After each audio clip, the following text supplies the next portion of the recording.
we talked about the prophets in the Quran. We pointed out that many of them are biblical figures. But as you can see, I have, I gave it away. Okay, hold on. All right, so many of them have, or not many, 5 of them have this asterisk by them. And these are the 5 prophets that are considered to be the major prophets or the most important prophets in Islam. The term that's usually given in Arabic is ulul azm for these 5. So it's Noah, Abraham, Moses, Jesus, and Muhammad. Okay. And I would say that even other than Muhammad, among the previous, they're all very important. I told you that there's more about Moses in the Quran than anybody else. The miracles that the Quran attributes to Jesus are really extraordinary, very extraordinary, even more extraordinary in some cases than the ones that are mentioned in the Gospels. But there's a way in which Abraham is a really important figure, perhaps the most important pre-Muhammadan prophet in Islam. Okay, and so yes, you already saw it. But this is my way of conceiving of these major prophets and their connection. So Noah is up by himself over here. But if you take Abraham, you'll notice, if we go back for a second, you'll notice that both of Abraham's sons are prophets. Both Isaac and Ishmael are prophets from the Islamic perspective. So in a sense, the Abrahamic prophetic legacy from the Muslim perspective is divided, right? There is a line that's established by Ishmael in Arabia, right? Because Ishmael stays in Arabia. And establishes a kind of Abrahamic monotheism, at least among his descendants, at least for a while. Whereas, of course, Isaac begins the biblical lineage that goes through Jacob and the tribes and eventually Moses and so on, and then in the Christian context, Mary and Jesus. Ishmael's monotheism obviously doesn't last. The memory of Abraham's practices at the Kaaba would still be there, but obviously paganism has crept in. But because Muhammad is the 5th in this line of prophets, and all that line goes along this side, right? There's a way in which he is the heir, from an Islamic perspective, to this legacy, this prophetic legacy that begins with Isaac. He's also heir to this side, right? Because he's a descendant. Muslims would say he's a very distant descendant of Ishmael himself. And so there's a way in which Abraham opens a cycle of prophecy that has 2 prongs, and Muhammad essentially kind of brings it to a close. He brings those 2 aspects together. Yes? Can you just restate, I think I spaced out for a second, the connection? Why would Muhammad be an inheritor of Isaac's line of prophets? Just because, the Quran mentions Noah, Abraham, Moses, Jesus, and Muhammad as the major prophets. Okay. Exactly. So this is the kind of major line, and he's sort of, the prophet that comes right after Jesus. Right? Abraham, in his name means in Hebrew the father of many. And it's interesting, the Quran says of Muhammad, he's the father of none of your men, right? He has daughters, but he doesn't have sons. So there's a way in which Muhammad sort of closes this cycle, you might say. And so he really brings together both sides of the Abrahamic legacy. He brings together Jerusalem and Mecca at this central point of Medina. I'm speaking symbolically here, of course.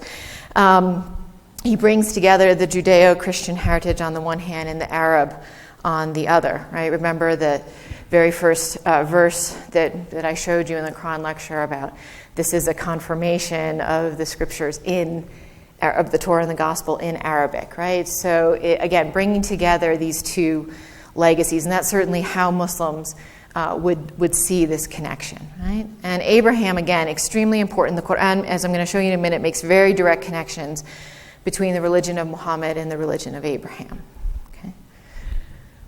Okay. So the prophet says, and I think Yamina mentioned this, the prophet says, I'm no new thing among the messengers. Right?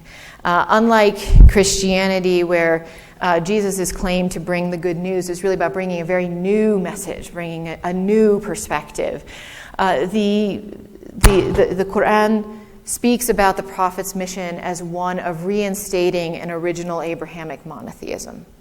Right? Its claim is a claim from the point of view of originality, rather from the point of view originality in the sense of going back to an original, rather than the idea of newness, right?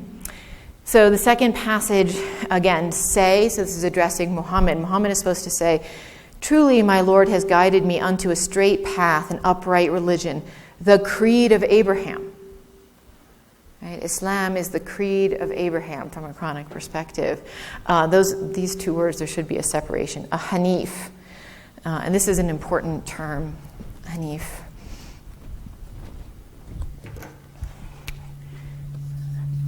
Sorry. I'll leave as soon as possible. All right. So Hanif is a term the Quran uses, and it's understood to mean someone, usually is understood to mean to refer to someone in Arabia who continued to practice Abrahamic monotheism, right? Who was not a Jew, who was not a Christian, but also didn't follow the pagan practices, somehow still remembered that original Abrahamic monotheism. And Islamic tradition says Muhammad himself was indeed a Hanif, that he never engaged in the pagan practices of his people, right? He would, but what is Abrahamic monotheism, right, biblically speaking? Abraham doesn't yet have the Torah, right? He doesn't have that full set of Jewish laws. Abraham's rites and rituals are limited, really, in the Bible to circumcision, right? Which Muslims do, right? Muslims also circumcise, although the Quran doesn't mention it specifically, which suggests that perhaps the Arabs were still maybe held on to this element of the Abrahamic legacy, right? The fact that they don't have to, circumcision is a big thing. You'd think if you were going to suddenly decide all young boys had to have this done, the Quran would say something about it unless it was already being done. So it seems that this may have already been a practice in Arabia at this time, and worshiping God. And that was basically it, right? So Muhammad goes off and he prays and meditates in the caves outside of Mecca. We're not told exactly what he does, but there isn't really a set of clear rites that Abraham has passed on. Okay. And then this was quoted actually by Dr. Shafi'i in his opening remarks. "O people of the book, why do you dispute concerning Abraham? As neither the Torah nor the gospel were sent down after him, do you not understand?" And this line of this passage goes on to talk about the fact that to identify Abraham as a Muslim, right? But a Muslim in that general sense of one who is submitted to God. So I think when Dr. Shafi translated it, he called it, I am one who submits to God, right?